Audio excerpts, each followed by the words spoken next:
نماز پڑھتے ہوئے مجھے یہ احساس کیوں نہیں ہوتا کہ میں اس کائنات کے رب کے سامنے کھڑا ہوں؟ مجھے اس سے ڈر کیوں نہیں لگتا؟ مجھے اس کی موجودگی کا احساس کیوں نہیں ہوتا؟ مجھے تو بتایا گیا تھا خواتین کی طرف سے سوال ہے، یہاں تو آ گیا کہ کھڑا ہوں، مجھے اس سے ڈر کیوں نہیں لگتا؟ مجھے اس کی موجودگی کا احساس کیوں نہیں ہوتا؟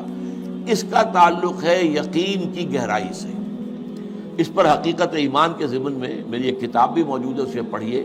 اور میں نے پچھلے دنوں 40 نبوی جو ہے اس کی جو حدیث کا درس میں دے رہا ہوں جمعے کے خطبات کے اندر، اس میں بھی اسلام اور ایمان پر بڑی مفصل بحثیں میں نے کی ہیں، اس کے بھی آڈیو ویڈیو موجود ہیں۔ ایک ہے ایمان جس کو آپ کہیں گے لپ سروس، زبان سے ہم کہہ رہے ہیں کہ ہم نے اللہ کو مانا، رسول کو مانا، قرآن کو مانا، کتاب کو مانا، نبیوں کو مانا، آخرت کو مانا، روز قیامت کو مانا، جنت کو مانا، دوزخ کو مانا۔ یہ ہے ایک سطح۔ ابھی آپ کا یقین دل میں قائم نہیں ہے۔ اس وقت تو ظاہر بات ہے کہ آپ کا قول کچھ اور ہوگا، عمل کچھ اور ہوگا، اس لیے یقین تو ہے ہی نہیں، یہ تو صرف قول ہے۔ ذالک قولہم بافواہہم، اپنے منہ سے بات آپ نکال رہے ہیں صرف، لیکن یہ دل میں نہیں ہے۔ اچھا، اب دل میں اتر جانا بھی اس کے درجے ہیں۔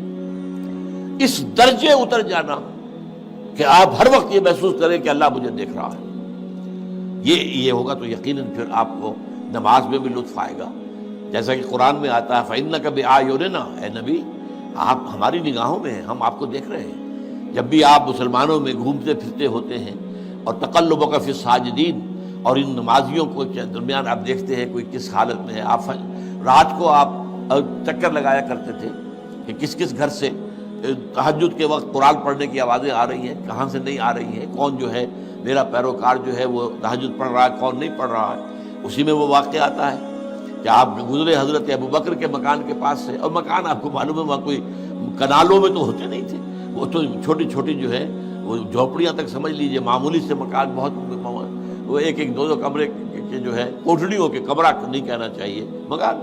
تو ظاہر بات ہے اس کے اندر اگر کوئی شخص قرآن پڑھ رہا ہے تو باہر سے گزرنے والا سنے گا۔ تو حضرت ابوبکر کا آپ نے دیکھا کہ بہت آہستگی سے پڑھ رہے ہیں، حضرت عمر کا دیکھا کہ بڑے زور شور سے پڑھ رہے ہیں۔ تو اگلے دن صبح فجر کے بعد پوچھا کہ ابوبکر تم یہ اتنا آہستہ کیوں پڑھ رہے تھے؟ انہوں نے کہا میں اس کو سنا رہا تھا جو سنتا ہے۔ اللہ کو سنانے کے لیے بلند آواز سے پڑھنا تو ضروری نہیں ہے، اللہ تو میں کتنے ہی ہلکی سے ہلکی بات میں کہوں، بلکہ صرف کلام نفسی بھی ہو، دل ہی میں بات کروں، وہ بھی اللہ کے علم میں آ جائے گا۔ حضرت عمر سے پوچھا تم کیوں زور سے پڑھ رہے تھے؟ کہ میں شیطان کو بھگانا چاہتا تھا کہ شیطان بھاگ جائے۔ تو آپ نے کہا دونوں ٹھیک ہو، لیکن یہ اے ابوبکر تم ذرا اپنی آواز اونچی کرو، اور اے عمر تم ذرا اپنی آواز پست کرو، یعنی ایک معتدل پر تمہیں آ جانا چاہیے۔ تو یہ معاملہ ہوتا ہے اصل میں ایمان کی گہرائی کا۔ ایمان کی پھر آخری گہرائی وہ ہے کہ ایسا یقین ہو جائے کہ گویا کہ آپ خود اللہ کو دیکھ رہے ہیں۔ یہ جو احسان کی تعریف بیان کی حضور نے حدیث جبرائیل کے اندر، ان تعبد اللہ کانک تراہ فإن لم تکن تراہ فإنہ یراک، اس حالت میں اللہ کی بندگی کرنا، اللہ کے لیے بھاگ دوڑ کرنا، ان تعمل للہ کانک تراہ، ان تخشى اللہ کانک تراہ، اللہ کا خوف تم پر اتنا ہو جائے گویا کہ تم اللہ کو دیکھ رہے ہو۔ اب آپ اندازہ کیجئے کہ جب قیامت میں سارے پردے اٹھ جائیں گے، جہنم بھی ہمارے سامنے ہوگی اور جنت بھی سامنے ہوگی، وہاں بھی کوئی کفر کر سکے گا؟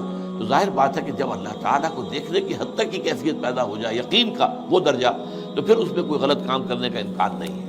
سبحانک اللہم و بحمدک، نشہد ان لا الہ الا انت، نستغفرک و نتوب الیک۔